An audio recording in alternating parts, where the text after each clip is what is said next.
ಎಲ್ಲ ಹಾಕ್ಕೊಳ್ಳಿ, ಎಲ್ಲ ಪ್ರಾರ್ಥನೆ ಮಾಡ್ಕೊಳ್ಳಿ. ತಗೊಂಡವರಿಗೂ ಸಂಸ್ಥೆಯವರಿಗೂ ಈ ಪರಿಸರದವರು ಎಲ್ಲರಿಗೂ ಉತ್ತರ ಅಭಿವೃದ್ಧಿಯನ್ನು ಮಾಡಿ ಇವರೆಲ್ಲ ಸಂತೃಪ್ತಿದೆ ಇರಲಿ ಅಂತ ಅಲ್ವಾ? ಹೈನುಗಾರಿಕೆ ಒಳ್ಳೆ ರೀತಿಯಾಗಿದೆ, ಸಂತಾನ ಅಭಿವೃದ್ಧಿ,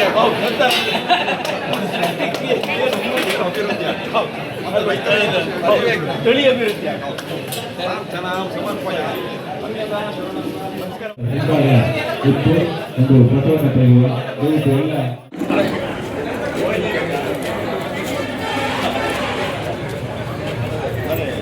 ದನದ ಜೊತೆಗೆ ನಿಂತಿರ ಗೋಪಾಲಕರು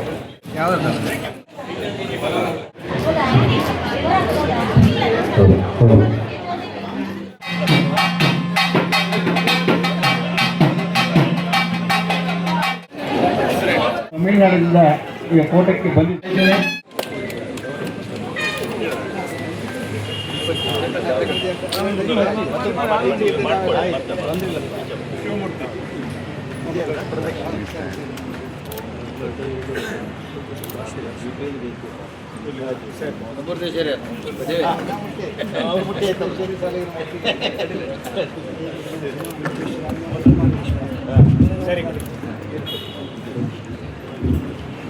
ದೀಪಂ ಜ್ಯೋತಿ ಪರಬ್ರಹ್ಮ ದೀಪ ಸರ್ವತೋತ್ಥಾಮ ದೀಪೇನ ಸಾಧ್ಯ ಸರ್ವಂ ಮಮ ಶತ್ರು ವಿನಾಶನ.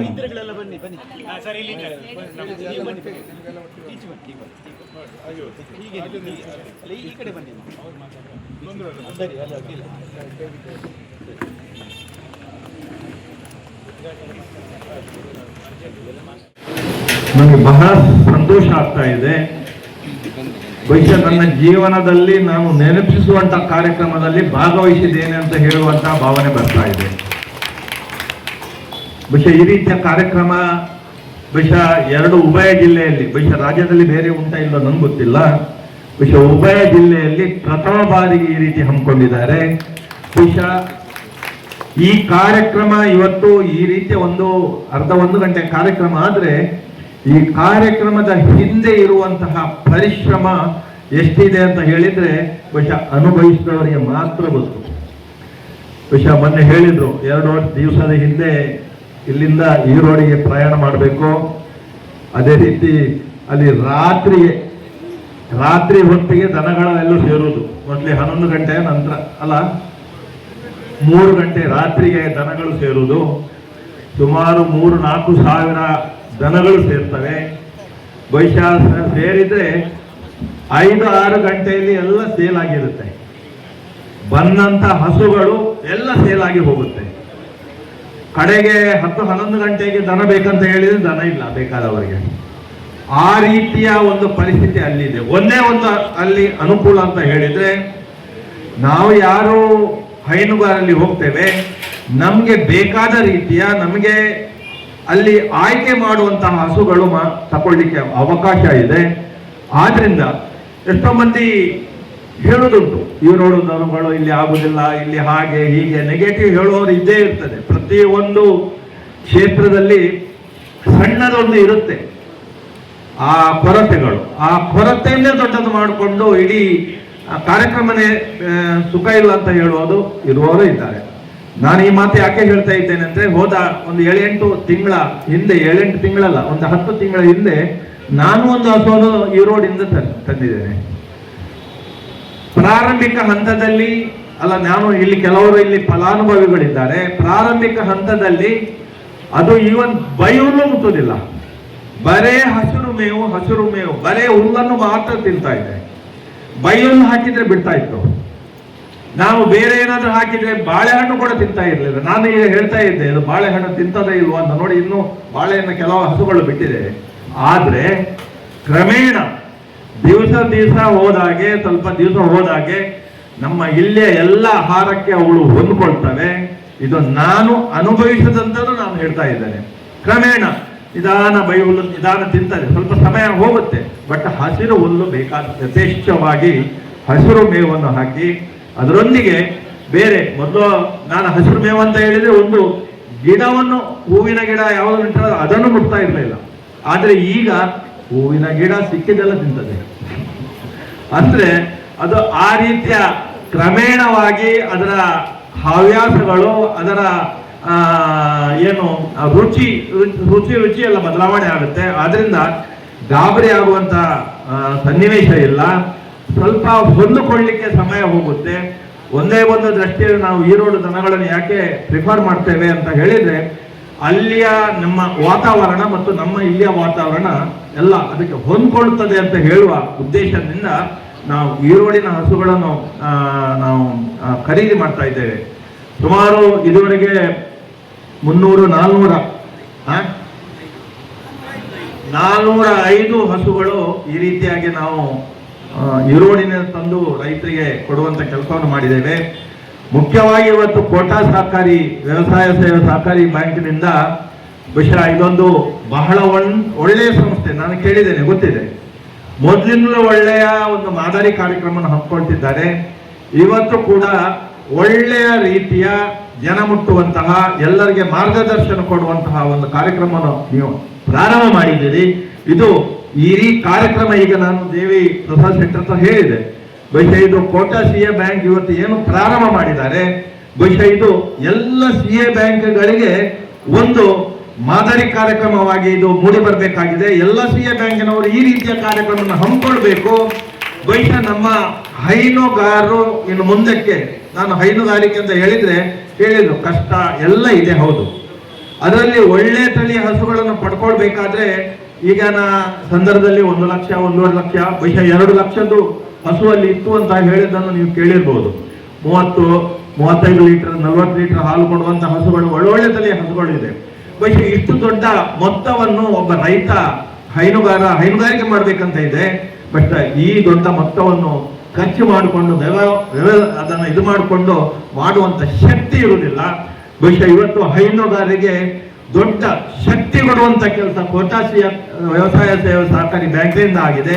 ಬಹುಶಃ ಈ ರೀತಿಯ ಕಾರ್ಯಕ್ರಮಗಳು ಬಹುಶಃ ಅಲ್ಲಲ್ಲಿ ಬೇರೆ ಬೇರೆ ವ್ಯವಸಾಯ ಸೇವಾ ಸಹಕಾರಿ ಬ್ಯಾಂಕಿನ ಮುಖಾಂತರ ಆಗ್ಲಿ ಇದೊಂದು ಪ್ರೇರಣೆಯಾಗಿ ಮೂಡಿ ಬರಲಿ ಅಂತ ನಾನು ಹೇಳ್ತಾ ಇದ್ದೇನೆ. ಬಹುಶಃ ಇವತ್ತು ಸುಮಾರು 10-12 ಜನ, 12 ಅಲ್ಲ, ಸುಮಾರು 12 ಜನ ಫಲಾನುಭವಿಗಳಿಗೆ CA ಬ್ಯಾಂಕಿನ ವತಿಯಿಂದ ದೊಡ್ಡ ಮೊತ್ತವನ್ನು ಸಹಕರಿಸುವ ಮೂಲಕ, ಧನ ಸಹಾಯದ ಮೂಲಕ ಸಹಕರಿಸುವ ಮೂಲಕ ಕಾರ್ಯಕ್ರಮವನ್ನು ಮಾಡಿದ್ದೀರಿ. ಬಹುಶಃ ಹೈನುಗಾರರು ಏನಿದ್ದಾರೆ ಇದನ್ನು ಒಳ್ಳೆ ರೀತಿಯಲ್ಲಿ ಇದನ್ನು ಸಾಕೊಳ್ಳಿ ಅಂತ ಹೇಳ್ತಾ, ಬಹುಶಃ ಈ ರೀತಿಯ ನಮಗೆ ಹಾಲಿನ ಉತ್ಪಾದನೆ ಬಗ್ಗೆ ನಾನು ಹೇಳಬೇಕಾಗಿದೆ ಹೇಳಿದ್ದು. ಬಹುಶಃ ಒಂದು ಹಂತದಲ್ಲಿ ನಾವು 5 ಲಕ್ಷದ 5.5 ಲಕ್ಷ ಹಾಲಿನ ಸಂಗ್ರಹಣೆಯವರೆಗೆ ಈ ಒಕ್ಕೂಟ ಹೋಗಿತ್ತು. ಒಂದು ಸಂದರ್ಭದಲ್ಲಿ ನಾವು ಹಾಲು ಜಾಸ್ತಿಯಾಗಿ ಹಾಲಿನ ಹುಡಿ ಮಾಡಬೇಕು, ಇಲ್ಲಿ ಹಾಲಿನ ಒಂದು ಪೌಡರ್ ಘಟಕ ಮಾಡಬೇಕು ಅಂತ ಹೇಳುವ ಚಿಂತನೆಯನ್ನು ಮಾಡಿ ಒಂದು ಪ್ಲಾನು ಮಾಡಿತ್ತು. ಬಹುಶಃ ಆ ನಂತರದ ಅವಧಿಯಲ್ಲಿ ಹಾಲಿನ ಸಂಗ್ರಹಣೆ ಕ್ರಮೇಣ ಕುಂಠಿತ ಆಗಿ ಹೋದ ವರ್ಷ ಬಹಳ ಕನಿಷ್ಠ ಮಟ್ಟಿಗೆ ಅಂದ್ರೆ 3,25,000 ಲೀಟರ್ ಎವರೇಜ್ ಹಾಲು ಬರುವಂತಹ ಒಂದು ಸನ್ನಿವೇಶ ಹೋದ ವರ್ಷ ಇತ್ತು. ನಮ್ಮ ಒಕ್ಕೂಟದ ಅವಲಂಬನೆ ಬೇರೆ ಒಕ್ಕೂಟದ ಮೇಲೆ ಅವಲಂಬನೆ ಜಾಸ್ತಿ ಇತ್ತು. ಅಂದ್ರೆ ಸುಮಾರು 1 ಲಕ್ಷ 1.5 ಲಕ್ಷ ಲೀಟರ್ ಅಷ್ಟು ಹಾಲು ಬೇರೆ ಒಕ್ಕೂಟದಿಂದ ತರಿಸ್ಕೊಳ್ತಾ ಇತ್ತು. ಬಹುಶಃ ಈ ವರ್ಷ ಬಹುಶಃ ಒಳ್ಳೆಯ ಶುಭ ಸೂಚನೆ ಕಾಣ್ತಾ ಇದೆ. ಬಹುಶಃ ಅದಕ್ಕೆ ಅನುಗುಣವಾಗಿ ಇವತ್ತು ಈ ಕಾರ್ಯಕ್ರಮ ಕೂಟದವರು ಹಮ್ಮಿಕೊಂಡಿದ್ದಾರೆ. ಈ ವರ್ಷ ಹೋದ ವರ್ಷ ಮತ್ತು ಈ ವರ್ಷ ನಾನು ತುಲನಾತ್ಮಕವಾಗಿ ನೋಡಿದ್ರೆ ಸುಮಾರು ಈ ವರ್ಷ 75,000-80,000 ಲೀಟರ್ ಹೋದ ವರ್ಷಕ್ಕಿಂತ ಜಾಸ್ತಿ ಹಾಲು ಇವತ್ತು ಸಂಗ್ರಹಣೆ ಆಗ್ತಾ ಇದೆ. ಸಂತೋಷದ ವಿಚಾರ. ನಮ್ಗೆ ಇನ್ನೂ 1 ಲಕ್ಷ ಲೀಟರ್ ಹಾಲಿನ ಅವಶ್ಯಕತೆ ಇದೆ. ಬಹುಶಃ ಇವತ್ತು ನಾವು ನೋಡ್ತಾ ಇದ್ದೇವೆ, ಮೊನ್ನೆ ನಾವು ಬೋರ್ಡಲ್ಲಿ ಆಡಳಿತ ಮಂಡಳಿ ಚರ್ಚೆ ಮಾಡ್ತಾ ಇತ್ತು. ಇವತ್ತು ನಮ್ಗೆ ಬೆಣ್ಣೆ ಸಿಗ್ತಾ ಇಲ್ಲ. ತುಪ್ಪ ಮಾಡಬೇಕಾದ್ರೆ ತುಪ್ಪ ಬೆಣ್ಣೆ ಬೇಕು, ಆದ್ರೆ ಯಾವ ಒಕ್ಕೂಟದಲ್ಲೂ ಕೂಡ ಬೆಣ್ಣೆ ಕೊಡ್ತಾ ಇಲ್ಲ, ಬೆಣ್ಣೆ ಸಿಗ್ತಾ ಇಲ್ಲ. ಬಹುಶಃ ನಮ್ಗೆ ನಮ್ದೇ ಆದಂತ ಈ ವ್ಯವಸ್ಥೆ ಒಳ್ಳೆಯ ದರವನ್ನು ರೈತರಿಗೆ ಕೊಡಬೇಕು ಅಂತ ನಮ್ಗೆ ಒಂದು ಅಭಿಲಾಷೆ ಇದೆ, ಇಚ್ಛೆ ಇದೆ. ಬಹುಶಃ ಇವತ್ತು ಇಡೀ ರಾಜ್ಯದಲ್ಲಿ ಅತಿ ಹೆಚ್ಚು ಹಾಲಿಗೆ ದರ ಕೊಡುವಂತಹ ಒಕ್ಕೂಟ ಏನಿದೆ ಅದು ನಿರಂತರವಾಗಿ ದಕ್ಷಿಣ ಕನ್ನಡ ಹಾಲು ಉತ್ಪಾದನಾ ಒಕ್ಕೂಟ ಅಂತ ಹೇಳಿಕ್ಕೆ ಸಂತೋಷ ಆಗ್ತಾ ಇದೆ. ಬಹುಶಃ ಬೇರೆ ಹಾಲಿನ ಒಕ್ಕೂಟಕ್ಕೆ ನಾವು ತುಲನಾತ್ಮಕವಾಗಿ ನೋಡಿದ್ರೆ ಹಾಲಿನ ದರ, ರೈತರಿಗೆ ಕೊಡುವಂತ ದರವನ್ನು ನೋಡಿದ್ರೆ ಸುಮಾರು ₹3, 1 ರೂಪಾಯಿಯಿಂದ ₹3 ಹೆಚ್ಚುವರಿ ದರವನ್ನು ಈ ಒಕ್ಕೂಟದಲ್ಲಿ ಕೊಡ್ತಾ ಇದ್ದೇವೆ. ಅದರಲ್ಲಿ 1.5 ರೂಪಾಯಿ ನಾವು ಪ್ರೋತ್ಸಾಹದ ರೂಪದಲ್ಲಿ ಕೊಡ್ತಾ ಇದ್ದೇವೆ. ಬಹುಶಃ ನಮ್ಗೆ ಈ ರೀತಿಯ ಹೊಸ ಉತ್ಪನ್ನದಿಂದ ಬರುವಂತದ್ದು ಏನು ಲಾಭ ಇದೆ, ಹಾಲಿನಿಂದ ಅಲ್ಲದಿದ್ರೂ ಉತ್ಪನ್ನದಿಂದ ಬರುವಂತ ಲಾಭವನ್ನು ರೈತರಿಗೆ ಹಂಚ್ತಾ ಇದ್ದೇವೆ. ನಮ್ಗೆ ಇಚ್ಛೆ ಇದೆ, ಇನ್ನೂ ರೈತರಿಗೆ ಈ ದರ ಸಾಕಾಗುವುದಿಲ್ಲ, ಹೆಚ್ಚುವರಿ ಮಾಡುವಂತ ಅವಶ್ಯಕತೆ ಇದೆ. ನಮ್ಮ ಒಳ್ಳೆಯ ಶಕ್ತಿಯುತವಾದಂತಹ ಪ್ರಭಾವಶಾಲಿ ಅಂತ ನಿರ್ದೇಶಕರು ಕರ್ನಾಟಕ ಮಹಾಮಂಡಲಿಗೆ ಹೋಗ್ತಾ ಇದ್ದಾರೆ, ಸನ್ಮಾನ್ಯ ದೇವಿಪ್ರಸಾದ್ ಶೆಟ್ಟಿ ಅವರು. ಬಹುಶಃ ನಮ್ಮೆಲ್ಲ ಈ ಸಮಸ್ಯೆಗಳಿಗೆ ಅಥವಾ ದರ ಏನಿದೆ ಒಳ್ಳೆ ದರ ಸಿಗುವ ರೀತಿಯಲ್ಲಿ ಅವರ ಪ್ರಯತ್ನ ಆಗಲಿ, ಯಾಕಂದ್ರೆ ನಾವು ಪ್ರಯತ್ನ ಮಾಡ್ಬೋದಷ್ಟೇ ಆಗ್ಲಿ ಅಂತ ನಾನು ಹಾರೈಸೋದ್ರೊಂದಿಗೆ ಮುಖ್ಯವಾಗಿ ಕೋಟಾ CA ವ್ಯವಸಾಯ ಸೇವಾ ಸಹಕಾರಿ ಬ್ಯಾಂಕಿನ ಎಲ್ಲ ನಾನು ಅದರ ಮುಖ್ಯ ಕಾರ್ಯನಿರ್ವಹಣೆ ಬಹಳ ಕಾರ್ಯಕ್ರಮ ನೋಡಿ ಖುಷಿ ಆಯಿತು. ಬಹುಶಃ ಒಂದು ಕಾರ್ಯಕ್ರಮ ಕಾಟಾಚಾರಕ್ಕೆ ಮಾಡಿಲ್ಲ, ಕಾರ್ಯಕ್ರಮವನ್ನು ಕೂಡ ನಿಮ್ಮ ಮುಖ್ಯ ಕಾರ್ಯನಿರ್ವಹಣಾಧಿಕಾರಿ ಶರತ್ ಕುಮಾರ್ ಶೆಟ್ಟಿ ಆಗಲಿ ಎಲ್ಲ ಸಿಬ್ಬಂದಿಗಳು ಎಲ್ಲ ಒಟ್ಟಾಗಿ, ನಿರ್ದೇಶಕರು, ಉಪಾಧ್ಯಕ್ಷರು, ಮಾಜಿ ಅಧ್ಯಕ್ಷರು, ಸದಸ್ಯರ ಒಟ್ಟಾಗಿ ಬಹಳ ವ್ಯವಸ್ಥಿತವಾಗಿ, ಬಹಳ ಚಂದವಾಗಿ, ಬಹಳ ವ್ಯವಸ್ಥಿತವಾಗಿ ಕಾರ್ಯಕ್ರಮವನ್ನು ಆಯೋಜನೆ ಮಾಡಿದ್ದೀರಾ. ಬಹುಶಃ ದೇವರ ಏನಿದೆ ಗೋಮಾತೆ ಅಂತ ಹೇಳ್ತೇವೆ, ಗೋಮಾತೆಯ ಒಂದು ಪಾದ ಸ್ಪರ್ಶವಾಗಿದೆ ಇಲ್ಲಿ. ಬಹುಶಃ ಇದರಿಂದ ಎಲ್ಲ ಇಲ್ಲಿನ ಆಸುಪಾಸು ಸಂಘಗಳಲ್ಲಿ ಬಹುಶಃ ಹಾಲಿನ ಕುಂಠಿತ, ಯಾಕೆಂದ್ರೆ ಕರಾವಳಿಯಲ್ಲಿ ಹಾಲಿನ ಸಂಗ್ರಹಣೆ ಬಹಳ ಕುಂಠಿತ ಆಗ್ತಾ ಇದೆ. ಅದರಲ್ಲಿ ಕೋಟದ ಪರಿಸರದಲ್ಲಿ ಕೂಡ ಹಾಲಿನ ಸಂಗ್ರಹಣೆ ಕುಂಠಿತ ಆಗ್ತಾ ಇದೆ. ಬಹುಶಃ ಇದಕ್ಕೆ ಪ್ರೇರಣಾ ಶಕ್ತಿಯಾಗಿ ಮೂಡಿ ಬರಲಿ ಅಂತ ನಾನು ಈ ಸಂದರ್ಭದಲ್ಲಿ ಆಶಿಸುತ್ತಾ, ಈ ಭಾಗದ ಸಮಸ್ತ ರೈತ ಬಾಂಧವರು, ಹೈನುಗಾರರು ಮತ್ತು ನಮ್ಮ ಸಂಘದ ಸದಸ್ಯರು ಸಹಕಾರ ಚಳುವಳಿಯಲ್ಲಿ ಮತ್ತೆ ತೊಡಗಿಸಿಕೊಳ್ಬೇಕು. ಕೋಟಾ ಸಹಕಾರಿ ವ್ಯವಸಾಯಿಕ ಸಂಘದ ಜೊತೆಗೆ ಅವರ ಸಂಬಂಧ ಮತ್ತು ಗಟ್ಟಿಯಾಗಬೇಕು. ಅವರು ತಮ್ಮ ಕೆಲಸ ಕಾರ್ಯಗಳಲ್ಲಿ, ಹೈನುಗಾರಿಕೆಯಲ್ಲಿ ಯಶಸ್ಸನ್ನು ಕಂಡು ಮುಂದಿನ ಪೀಳಿಗೆಗೆ ಆ ಒಂದು ಪರಂಪರೆಯನ್ನ ದಾಟಿಸಬೇಕು ಎನ್ನುವ ಮಹೋನ್ನತ ಆಸೆಯಿಂದಾಗಿ ನಾವು ಅನೇಕ ಕಾರ್ಯಕ್ರಮಗಳನ್ನು ಹಮ್ಮಿಕೊಳ್ತಾ ಬಂದಿದ್ದೇವೆ. ಹಿರಿಯರಾದ ಶಿವರಾಮ್ ಹುಡುಗರು ಈಗಾಗಲೇ ನನ್ನ ಹತ್ರ ಮಾತಾಡುವಾಗ ಹೇಳಿದ್ರು, ಈ ಸಂಸ್ಥೆಯ ಸ್ಥಾಪಕ ಕಾರ್ಯದರ್ಶಿ ಸ್ವರ್ಗೀಯ BC ಹೊಳ್ಳ ಕಾಲದಲ್ಲಿಯೇ ನಾವು ಎಮ್ಮೆಗಳನ್ನು ಖರೀದಿ ಮಾಡಿ ನಮ್ಮ ರೈತರಿಗೆ ಹೈನುಗಾರರಿಗೆ ಅದನ್ನು ವಿತರಿಸುವ ಕಾರ್ಯಕ್ರಮವನ್ನು ಮಾಡಿದ್ದೇವೆ ಎನ್ನುವ ಒಂದು ಸಂಗತಿಯನ್ನ ನಮಗೆ ನೆನಪು ಮಾಡಿಕೊಟ್ರು. ನಮ್ಮ ಈ ಬ್ಯಾಂಕಿನ ಅಭೂತಪೂರ್ವ ಅಭಿವೃದ್ಧಿಗೆ ಕಾರಣಕರ್ತರಾದ ನನ್ನ ಸನ್ಮಿತ್ರರಾದ ತಿಮ್ಮಪ್ಪ ಪೂಜಾರಿ ಅವರು ಈ ಸಂಘದ ಅಧ್ಯಕ್ಷರಾಗಿದ್ದ ಅವಧಿಯಲ್ಲಿ 2017-18 ಅಂತೇಳಿ ನಾನು ನೆನಪು ಮಾಡ್ಕೊಳ್ತೇನೆ. ಆ ಕಾಲದಲ್ಲಿ ನಾವು ಜಿಲ್ಲಾ ಮಟ್ಟದ ಜಾನುವಾರು ಪ್ರದರ್ಶನವನ್ನ ನಮ್ಮ ಶಾಂಭವಿ ವಿದ್ಯಾಲಯ ಹಿರಿಯ ಪ್ರಾಥಮಿಕ ಶಾಲೆ ಮೈದಾನದಲ್ಲಿ ಹಮ್ಮಿಕೊಂಡಿದ್ದೆವು. ಆ ಕಾರ್ಯಕ್ರಮ ಕೂಡ ಅಭೂತಪೂರ್ವ ಯಶಸ್ಸಾಗಿ ನಮ್ಮ ಭಾಗದ ರೈತರು ಮತ್ತು ಹೈನುಗಾರರಿಗೆ ಒಂದು ಚೇತೋಹಾರಿ ವ್ಯವಸ್ಥೆಯನ್ನ ಕಲ್ಪಿಸಿಕೊಟ್ಟು ಎಲ್ಲರೂ ಕೂಡ ಹೈನೋದ್ಯಮವನ್ನ ಗೌರವಿಸುವ ಮತ್ತು ಅದರಲ್ಲಿ ಪುನರಪಿ ತೊಡಗಿಸಿಕೊಳ್ಳುವಲ್ಲಿ ಅವರಿಗೆ ಉತ್ತೇಜನ ಆ ಕಾರ್ಯಕ್ರಮದಿಂದ ಸಿಕ್ಕಿದೆ. ಅದರ ಮುಂದುವರೆದ ಭಾಗವಾಗಿ ಇತ್ತೀಚಿನ ದಿನಗಳಲ್ಲಿ ನಮ್ಮ ಭಾಗದಲ್ಲಿ ರಾಸುಗಳ ಅಕಾಲಿಕ ಸಾವು, ಕಾಯಿಲೆ ಮತ್ತೆ ನಮ್ಮ ಹೈನುಗಾರಿಕೆ ಒಂದು ರೀತಿಯ ಹಿಂಜರಿಕೆಯ ವಾತಾವರಣವನ್ನು ಗಮನಿಸಿದ ಆಡಳಿತ ಮಂಡಳಿಯು ಈ ಪರಿಸ್ಥಿತಿ ಹೀಗೆ ಮುಂದುವರಿಬಾರದು, ನಮ್ಮ ರೈತ ಸದಸ್ಯರಿಗೆ ಆರ್ಥಿಕವಾಗಿ ಗಟ್ಟಿಯಾಗಿ ಮತ್ತೆ ನಿಲ್ಲಕ್ಕೆ ನಾವೇನಾದ್ರೂ ಒಂದು ಯೋಜನೆಯನ್ನು ಮಾಡಬೇಕು, ಅವರಿಗೆ ಪ್ರೋತ್ಸಾಹವನ್ನು ನೀಡಬೇಕು ಎನ್ನುವ ಸದುದ್ದೇಶವನ್ನು ಇಟ್ಟುಕೊಂಡು ಕ್ಷೀರ ಸಂಜೀವಿನಿ ಎನ್ನುವ ಯೋಜನೆಯನ್ನು ನಾವು ಆರಂಭ ಮಾಡಿದ್ದೇವೆ. ಈ ಯೋಜನೆಯಲ್ಲಿ ಪ್ರತಿ ದರದ ಟೋಟಲ್ ಕಾಸ್ಟ್ ನಲ್ಲಿ ನಾವು 60% ಹಣವನ್ನ ಬ್ಯಾಂಕು ಅವರಿಗೆ ಮುಫತ್ತಾಗಿ ಸಬ್ಸಿಡಿ ರೂಪದಲ್ಲಿ ಧರ್ಮಾರ್ಥವಾಗಿ ನಮ್ಮ ಸದಸ್ಯರಿಗೆ ನೀಡುತ್ತದೆ. ಉಳಿದ 40% ಹಣವನ್ನ ಅವರು ನಮ್ಮ ಸಂಘದಿಂದ ಸಾಲದ ರೂಪದಲ್ಲಿ ಪಡೆದು ಅತಿ ಕಡಿಮೆ ಬಡ್ಡಿ ದರದಲ್ಲಿ ಅದನ್ನ ನಿಯಮಿತ ಕಂತುಗಳಲ್ಲಿ ಅದನ್ನ ಪಾವತಿಸ್ತಾ ಬರಬಹುದು.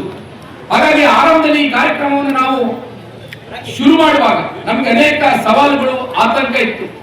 ಇದಕ್ಕೆ ನಮ್ಮ ದಕ್ಷಿಣ ಕನ್ನಡ ಜಿಲ್ಲಾ ಹಾಲು ಒಕ್ಕೂಟದವರು ಬಹಳಷ್ಟು ಮುತುವರ್ಜಿ ವಹಿಸಿ ನಮ್ಮ ಬೆನ್ನು ತಟ್ಟಿ ನಮ್ಮನ್ನ ಪ್ರೋತ್ಸಾಹಿಸಿ ಕೈ ಹಿಡಿದು ನಮ್ಮ ಸಂಘವನ್ನ ಮುಂದೆ ಕರ್ಕೊಂಡು ಹೋದ್ರು.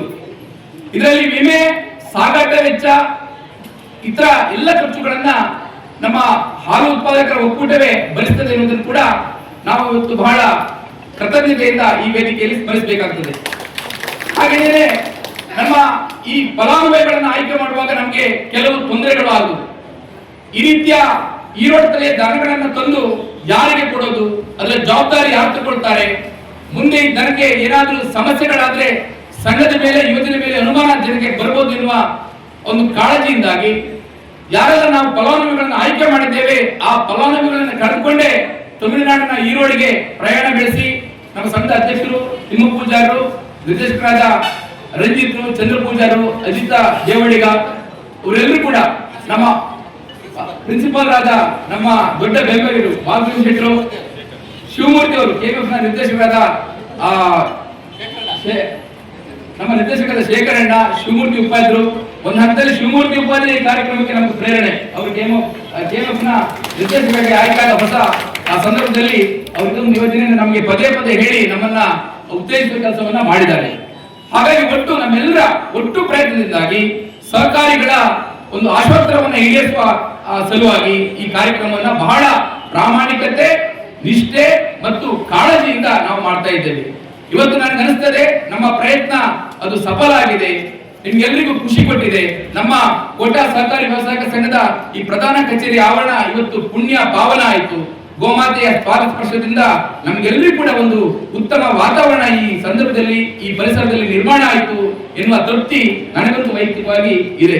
ಹಾಗಾಗಿ ಒಂದು ಹೊಸ ರೀತಿಯ ಚಿಂತನೆ ನಮಗೆ, ನಾವು ಯಾವತ್ತು ನಮ್ಮ ಅಧ್ಯಕ್ಷರು ನಾವೆಲ್ಲ ಸೇರಿ ಒಕ್ಕೂಟದಲ್ಲಿ ಯಾವತ್ತೂ ಕೂಡ ನಮ್ದು ಒಂದೇ ಚರ್ಚೆ, ಹಾಲು ಜಾಸ್ತಿ ಆಗಬೇಕು, ಹಾಲು ಜಾಸ್ತಿ ಆಗಬೇಕು, ಹಾಲು ಹೇಗೆ ಜಾಸ್ತಿ ಮಾಡೋದು.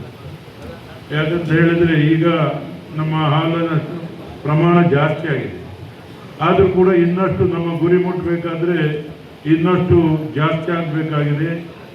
ಎಲ್ಲ ಹೈನುಗಾರರು ಹೆಚ್ಚು ಹೆಚ್ಚು ರಾಸುಗಳನ್ನು ಸಾಕುವಂಥ ವ್ಯವಸ್ಥೆಗೆ ಅವರು ಬರಬೇಕಾಗಿದೆ. ಆದರೆ ರಾಸುಗಳನ್ನು ಸಾಕುವಂಥದ್ದು ಬಹಳ ಕಷ್ಟಕರವಾದಂಥ ಸನ್ನಿವೇಶ. ನಾನು ಕೂಡ ಒಂದು ಗೋಶಾಲೆಯನ್ನು ನಡೆಸಿಕೊಂಡು ಬರ್ತಾ ಇದ್ದೇನೆ.